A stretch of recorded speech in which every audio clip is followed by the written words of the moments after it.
Hi, I'm Jeff Perry, the manager of the WEBENCH team at Texas Instruments.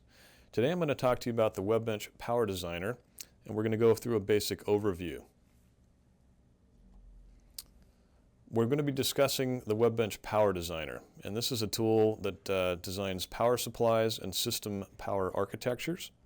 But we also have the LED Designer tool, which allows users to create LED driver designs and also do LED architectures where you can array out the entire LED array and heat sinks. We have a sensor designer tool that allows the users to design sensor analog front ends. We have our WEBENCH Active Filter Designer for active filter design and simulation. We have the WEBENCH Easy PLL Designer that allows users to design loop filters for their PLL circuits. And then we also have the Amplifier Designer, which allows op-amp design and simulations. WEBENCH is fundamentally a end-to-end design and prototyping system.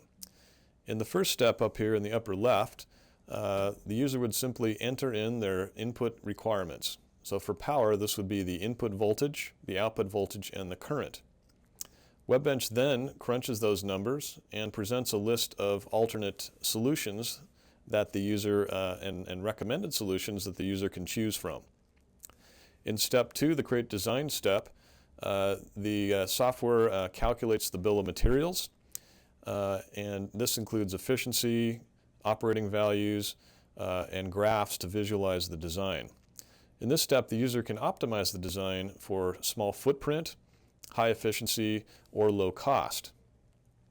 In step 3, the user can analyze the design.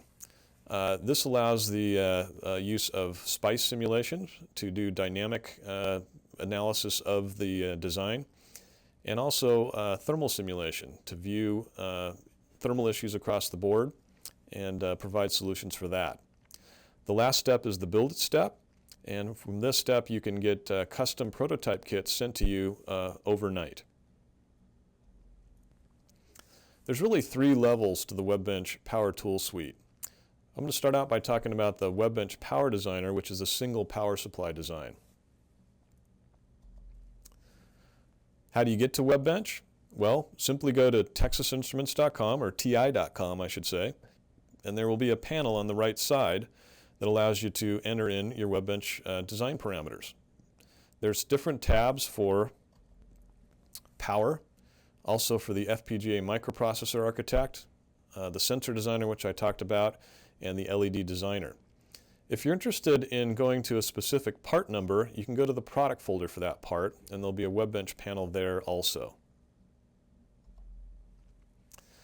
In the past 12 years since WEBENCH was invented, we have covered a wide variety of parts and part space, I should say. At this point, WEBENCH can go all the way up to 40 to 60 amps using some of our interleaved controllers. That's for the output current. For the minimum output voltage, WEBENCH goes down to 0.6 volts with several different parts.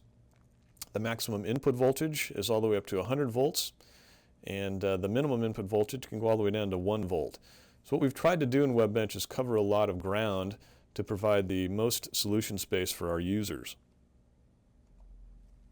WEBENCH also has multilingual capability. This includes Japanese, Chinese, both traditional and simplified, Korean, Russian, German, and Portuguese, and we're continuing to add additional languages. To change the language, simply start up WEBENCH and go into the upper right section of the interface and click on one of the links. The WEBENCH Navigation primarily consists of icons at the top of each screen. Right now I'm showing you the new screen in WEBENCH. This allows you to change and update your selection parameters. It also allows you to get to the other WEBENCH tools, and as I said before, this is the Power Supply Design tool for single power supplies. You click on the LED tab right next to the Power tab, you'll get into the LED Designer, also the LED Architect, the Power Architect for system power supply design, which I'll talk about in a little bit, the FPGA microprocessor designer, and also the hot swap controllers. Once you've created your design, this is the WEBENCH dashboard that you'll see. And let me walk through each one of these different areas. In the upper left, you have the WEBENCH optimization knob. And this allows the user to optimize the design for high efficiency, small footprint, or low BOM cost. Next to that, we have our operating values charts. And this allows you to visualize the behavior of things like efficiency, duty cycle, power dissipation, over the load current, and over the different input voltage ranges. Below that, there's actually a table of operating values, and that allows you to look at the numbers in more detail if you'd like to. To the right of that, we have the schematic, obviously a key component of any design. And below that, we have the bill of materials. In the bill of materials, you can either update your components with our picking from our library of over 25,000 passive components, or you can enter in custom component values if you have a specific component that's not in the library. In the upper right is our design optimization graphs. This allows you to look in one place at the effects of the optimizations on things like power dissipation, cost, efficiency, and footprint. And so that saves you the time from turning the knob back and forth, and you can visualize everything in one spot. In the lower right is the build it and reporting area. And so this allows you to do things like get a PDF report, do downloads of CAD files, and share the design. As I mentioned earlier, up at the top are the WEBENCH navigational icons, and that allows you to get into these various steps, or you can just click on the box here to open that up. I wanted to additionally mention the WEBENCH simulation steps. So by clicking on the sine wave or the thermometer there, you can get into the WEBENCH electrical simulator or thermal simulator. Okay, let's talk a little bit more about electrical simulation. As I said before, if you click on the sine wave icon up here, it'll get you to the electrical simulation page. In the upper left, you have a drop-down specifying the simulation type. And there's 5 different simulation types in WEBENCH typically. One of them is a Bode plot, where you can check the loop gain stability.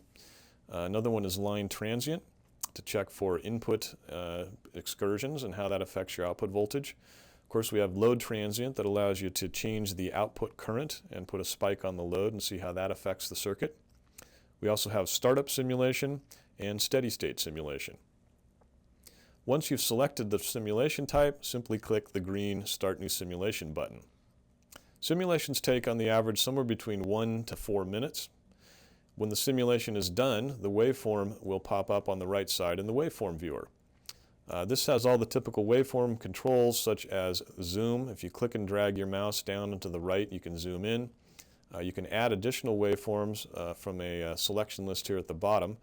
This is a Bode plot. We only have gain and phase, but typically in the time domain simulations, we'll have the various nodes in the circuit where you can probe voltage and current. Once you run one simulation, you can change the circuit by clicking on a component in the schematic or going to the BOM page and selecting an alternate, and then run additional simulations and overlay the plots together. That allows you to compare changes in your design as you go through the design process. WEBENCH thermal simulation is another feature. This allows you to identify and correct simulation issues. Things that you can change include the copper thickness, airflow, and also the board orientation. This is a typical thermal simulation result. On the left side, there is a simulation that was run using 1/2 ounce copper thickness. And in this case, the low side FET is 117 degrees C. And you'll note that simulation can give you the effects of components that are next to each other, which is something that's not possible to do with theta JA. And so in this case, we've got a high side FET and a low side FET positioned relatively close to each other, and you can see there's some co-heating there of the two. The next simulation over here shows what happens when you increase the copper thickness to 4 ounces, and that dropped the FET temperature all the way down to 68 degrees C. And so this not only allows you to identify problems, but also helps you solve thermal issues. The Build It step, which you can get to by clicking the shopping cart icon in the navigation bar, allows you to order a custom prototype kit. This includes the bare board and parts, and so you do the soldering, but allows you to come up with a prototype very quickly because these kits can be shipped overnight. When you're done with your design, we have a PDF report generator that includes the schematic of the design, the bill of materials, and also the operating values. And we know that documenting your design is very important, and so this allows you to do that very quickly and easily and save that for future reference. The design is also saved for you on the server, so you can come back to it later. It is password protected, and you can come back at a later time and look at designs that you've already done and optimize them and reuse them again. You can also share designs with other team members or management by clicking on the Share Design button in the upper right of the navigation bar. And once you do that, it will ask you to enter in the email address of the recipient, and it'll send them an email, and once they click through that email, they will get a copy of the design. All right, now I'm going to cut over to do an actual demo using the WEBENCH online software. Here we see the Visualizer page, which is what comes up when you launch the software initially. For this case, I've entered in 14 to 22 volts for my input voltage range. I've entered in 3.3 volts for my output voltage, and I've entered in 2 amps for my load current. The ambient temperature has been set to 30 degrees C. Below this, we have a list of recommended solutions. I'm going to click the adjustable switching frequency button, or a checkbox, so I can choose parts with adjustable switching frequency. For this demonstration, I'm going to use the LM22670. Okay, here's where WEBENCH is going to go off and actually calculate the bill of materials and the operating values for the design. And you can see here we're on the WEBENCH dashboard. Okay, let's talk a little bit about design optimization. As I said before, you can actually optimize this design to go for small footprint, low BOM cost, or high efficiency. Now our initial results here are a footprint of 454 square millimeters. What this is the square millimeter area of all the components in the bill of materials.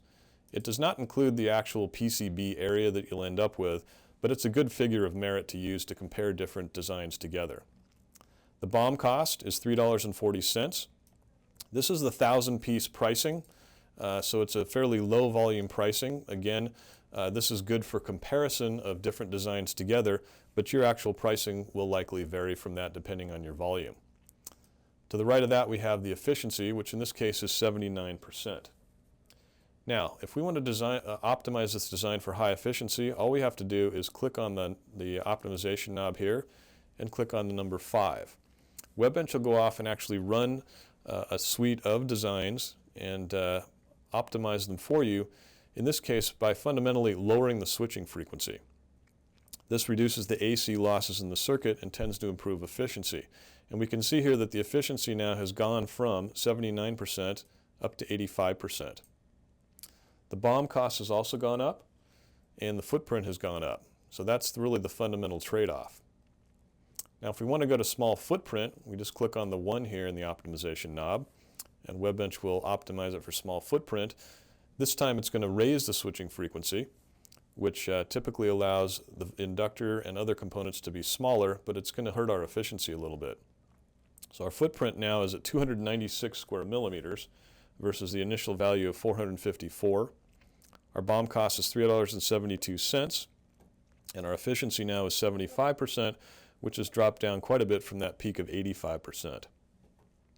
Let's go to low BOM cost. What this does is it continues to use a relatively high switching frequency because smaller components tend to be cheaper, but it also looks for components that are simply low cost. And we did that. The cost here now is $3.30. The efficiency is kind of in the middle of the road here at 78%, and the footprint is in the middle of the road also. As I said earlier, if you'd like to look at these things in more detail, you can click on that optimization panel, and this will show you what's happening with things like power dissipation versus the optimization number here on the x-axis. You can see as we go to higher efficiency designs, our power dissipation comes down. The switching frequency shown here in green is being minimized over that optimization. And here's a graph of the efficiency in green and the footprint in orange. And you can see here that the efficiency is going steadily up along with the footprint. The BOM cost over this optimization range is shown here, and you can see it dips primarily for optimization setting 2, which is the low BOM cost portion.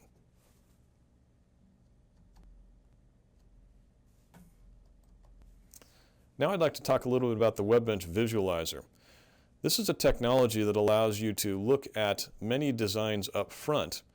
And for a company like Texas Instruments that produces, dozens of different solutions, it can be hard for even a power supply expert to determine which one's going to be the best one for their application. Here's the visualizer screen. On the right side, you'll see a table of recommended solutions. Now, the important thing to realize here is that all of these solutions are dynamically calculated based on your inputs. And the 3 key columns we're talking about here are the BOM footprint, the BOM cost, and the overall efficiency. The footprint and cost are not just the IC that's used for the power controller. This is the entire BOM, including the inductor, capacitors, diode, and the same thing for the cost. It's the entire BOM cost. Since these are dynamically calculated, it allows you to easily compare different solutions to each other up front without having to go through and create individual designs. On the left side, we have our visualizer chart, and this shows you a graph of footprint, efficiency, and BOM cost, so you can see the results visually. In the upper area up here, we have filters, so you can filter on different features, and we also have slider bar filters, so that you can filter on different criteria. This is a blow-up of the plot, and so again on the x-axis here you'll see the efficiency, and on the y-axis you'll see the BOM footprint. The bubble size here is the BOM cost.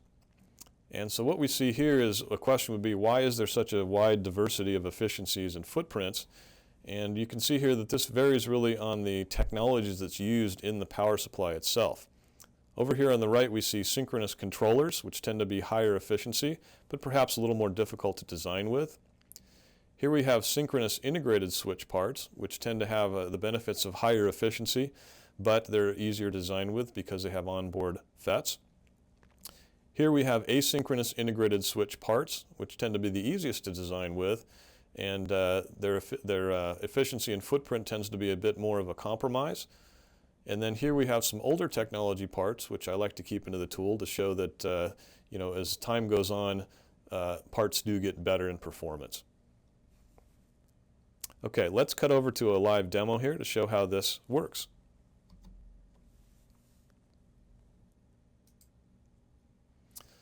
Okay, I've clicked on the visualizer icon up here in the WEBENCH navigational bar. And what I'm going to do here is I'm going to take a look at the visualizer graph.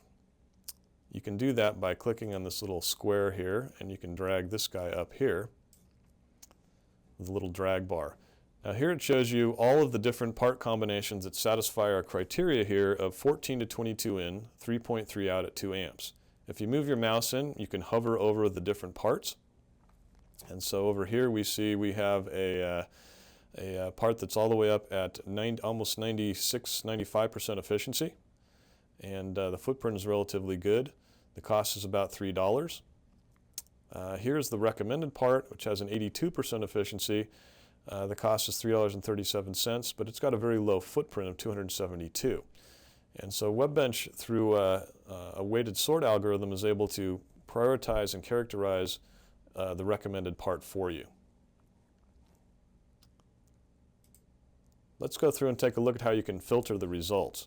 Let's say you have a minimum efficiency requirement of 85%. So you can change the slider bar here to go up to 85%. And as you do that, you can see the plot on the left is changing. Okay, so this limits it now to the parts that are only greater than 85%. Let's say you've got a BOM cost limitation. And so as you drop this guy down to, let's say, your BOM cost is $4 limitation. Say, okay, those are the parts that meet that criteria. And then within there, I want to look at parts that have a peak-to-peak output ripple of 50 millivolts or less. And so this filters that list down to show you that these are the best parts that satisfy your specific criteria, and then you can feel free to choose these and create a design from them. So what we've seen here is the ability of WEBENCH to show you multiple designs up to dozens of different designs calculated in a matter of seconds, and show you that calculation up front and how you can compare them together very easily.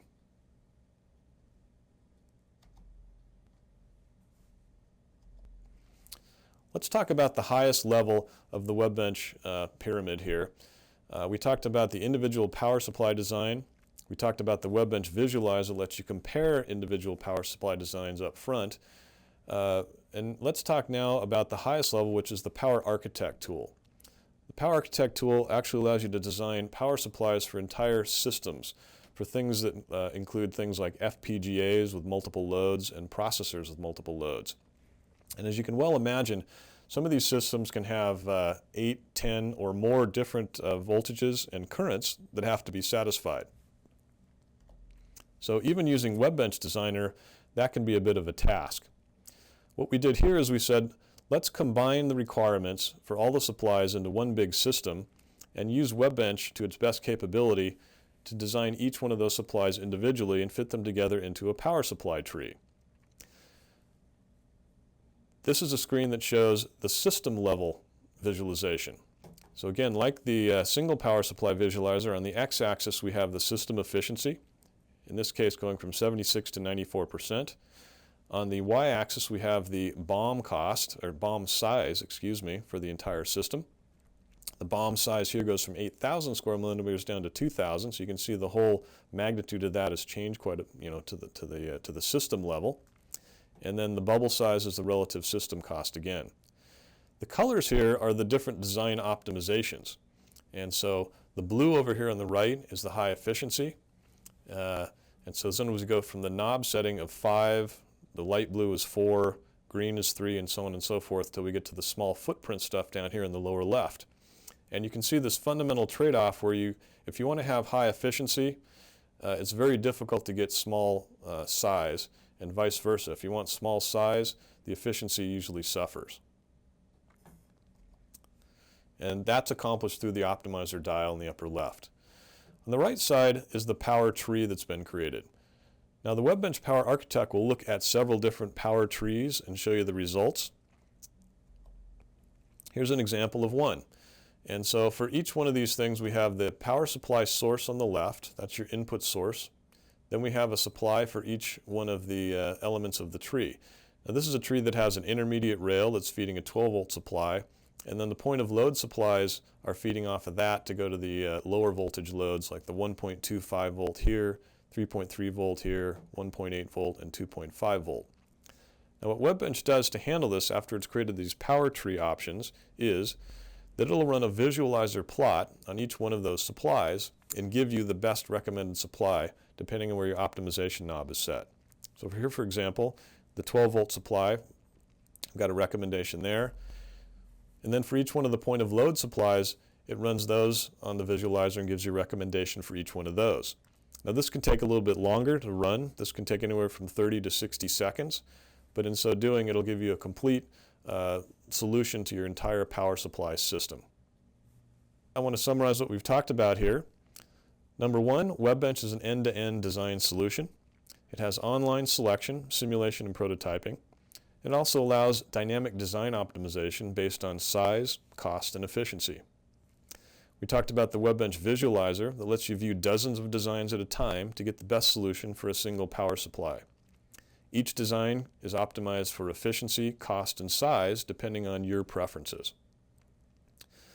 Lastly, the WEBENCH Power Architect allows system-level designs for complex multiple load applications. It provides different rail architectures, and each system can be optimized for efficiency, cost, and size. And overall, WEBENCH Tools can save you a lot of time in your next power supply design. So I would encourage you to use the award-winning WEBENCH tool. Just go to ti.com/WEBENCH. Thank you for your time.